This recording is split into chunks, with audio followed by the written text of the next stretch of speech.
ने कहा कि जेपीसी का जो रिपोर्ट है उसके अनुसार वक्त पर कंट्रोल होगा, लेकिन हम 1 इंच जमीन नहीं देंगे, चाहे दरगाह हो या मस्जिद। देखिए, जो फाइनल रिपोर्ट दी गई है और जो बीजेपी के एमपीज ने जो अमेंडमेंट्स दिए, जो उनकी न्यूमेरिकल स्ट्रेंथ के ऊपर उन्होंने उसको पास करवा लिया, और अपोजिशन ने जो अमेंडमेंट्स दिए उसको हम लोग पास नहीं करवा सके क्योंकि हमारे पास स्ट्रेंथ नहीं थी।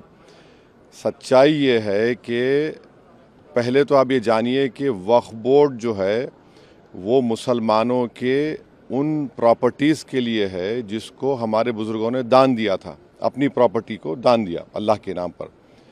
उसमें मेंबर आप बना रहे हैं नॉन मुस्लिम को नंबर 1, और उसमें नॉमिनेट करेंगे, इलेक्शन नहीं होगा अभी स्टेट वक्फ बोर्ड में। आप नॉमिनेट करेंगे तो उसमें मेजॉरिटी नॉन मुस्लिम मेंबर्स भी हो सकते हैं उसमें। सेंट्रल वक्फ काउंसिल में भी ऐसा ही होगा।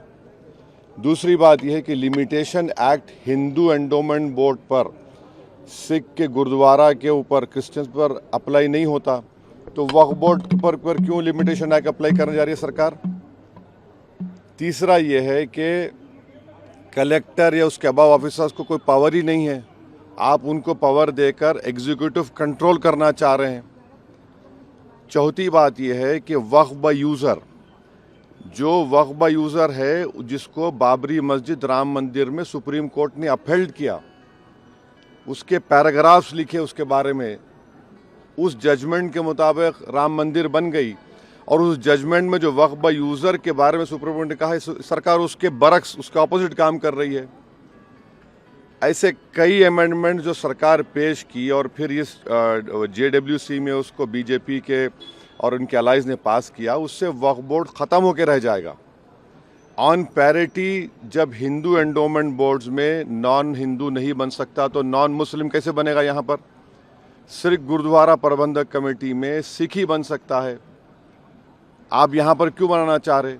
और एंक्रोचर्स को आप रिवॉर्ड कर रहे हैं लिमिटेशन एक्ट अप्लाई करके। ट्राइब्यूनल में आप क्या करने जा रहे हैं? तो ये तमाम चीज़ें, उससे एक ही मकसद है कि जितनी वक्फ प्रॉपर्टीज़ है सरकार उसको छीनना चाह रही है, जिसमें मस्जिद भी है, दरगाह भी है, खानखा भी है, कब्रस्तान भी है।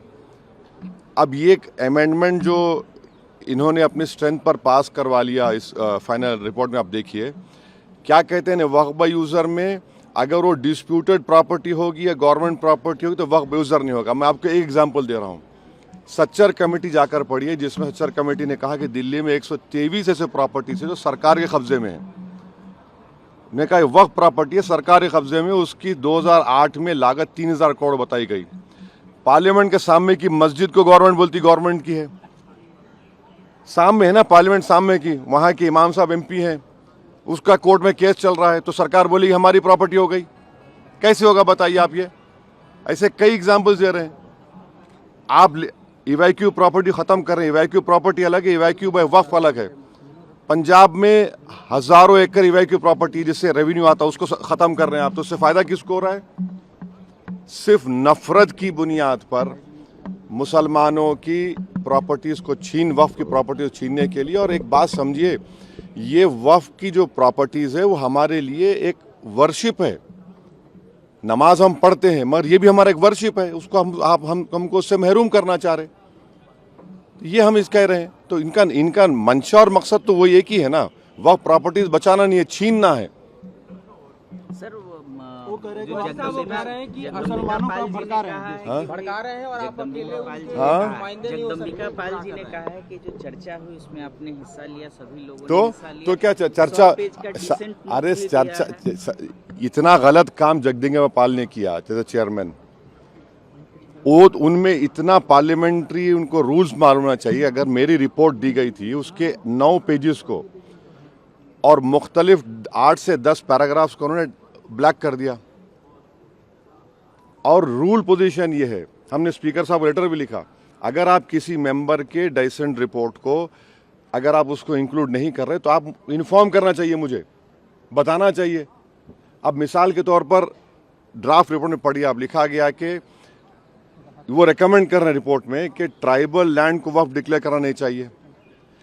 लीगली एक मुसलमान ट्राइबल हो सकता है, और इस पार्लियामेंट में 10 मरतबा के MP एक मुस्लिम ट्राइबल थे, सईद साहब लक्षद्वीप के, आप उनसे कहेंगे वक्फ मत करो, इसका असर क्या होगा लक्षद्वीप में? कितने ट्राइबल मुसलमान हैं? आप हम लिख के दिए कि ये लीगली रॉन्ग पोजीशन है आपका, आपने उसको ब्लैकआउट कर दिया। कई चीजें हम जो लिखी फैक्चुअल जो है उसको उसने ब्लैकआउट कर दिया और इन्फॉर्म तक नहीं किया हमको। ऐसे कई अपोजिशन मेंबर्स की रिपोर्ट को बैकआउट कर दिया उन्होंने। तो ये मनमानी क्यों उन्होंने उसमें? ना तो देखिए 391 का रूल है, डायरेक्शन 91 भी मानते हैं, मगर आपको तो रीजन बताना चाहिए। फैक्चुअल को आप चीजों को आप उसको ब्लैक कर देते हैं। आपका डिसीजन नोट कितना पेज का था? डिसेंट नोट तो हमारा बहुत लंबा था, जिसमें से कई फैक्चुअल जो चीजें थी इसको चेयरमैन साहब ने अपने पावर्स का very narrow and parochial interpretation लेके ब्लैकआउट कर दिया उसको। फिर हम लेटर लिखे स्पीकर साहब को, अपील किए उनको डायरेक्शन 91(2) में कि सर इसको आप इंक्लूड करिए, इसमें देखिए आप सच्चाई है इसमें पूरा, इसमें कोई गलती नहीं है। अब स्पीकर साहब के पास है वो। वैसे साहब लेकिन कुछ तो डाइल्यूट किया गया है बिल्कुल। क्या डाइल्यूट किया गया बताइए? नहीं आप बोलिए डाइल्यूट किया गया, बताइए बोलिए। वक्फ बाय यूजर वाले हम तो आपको एग्जाम्पल दे रहे हैं ना भैया। आप कह रहे हैं डिस्प्यूट हो गया गवर्नमेंट प्रॉपर्टी की, डिस्प्यूट के माने आपने लिखे उसमें, डिस्प्यूट कुछ भी हो जाएगा।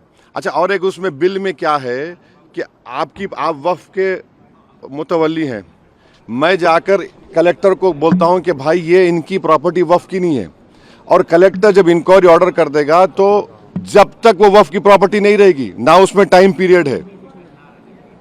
अब कलेक्टर इंक्वायरी ले गया, मेरी वक्फ प्रॉपर्टी खत्म हो गई, इंक्वायरी का टाइम लिमिट नहीं है, और कलेक्टर कौन होता है? कलेक्टर गवर्नमेंट अपॉइंट करती नहीं करती, तो ये सेपरेशन ऑफ पावर्स का वायलेशन भी है।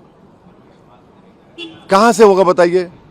यही तो हम बता रहे हैं भाई, ऑन पैरिटी आप इसको क्यों? देखिए ना, हिंदू एंडोमेंट बोर्ड्स में, सिखों के गुरुद्वारा में, क्रिश्चियंस में, ये सब चीजें हैं क्या?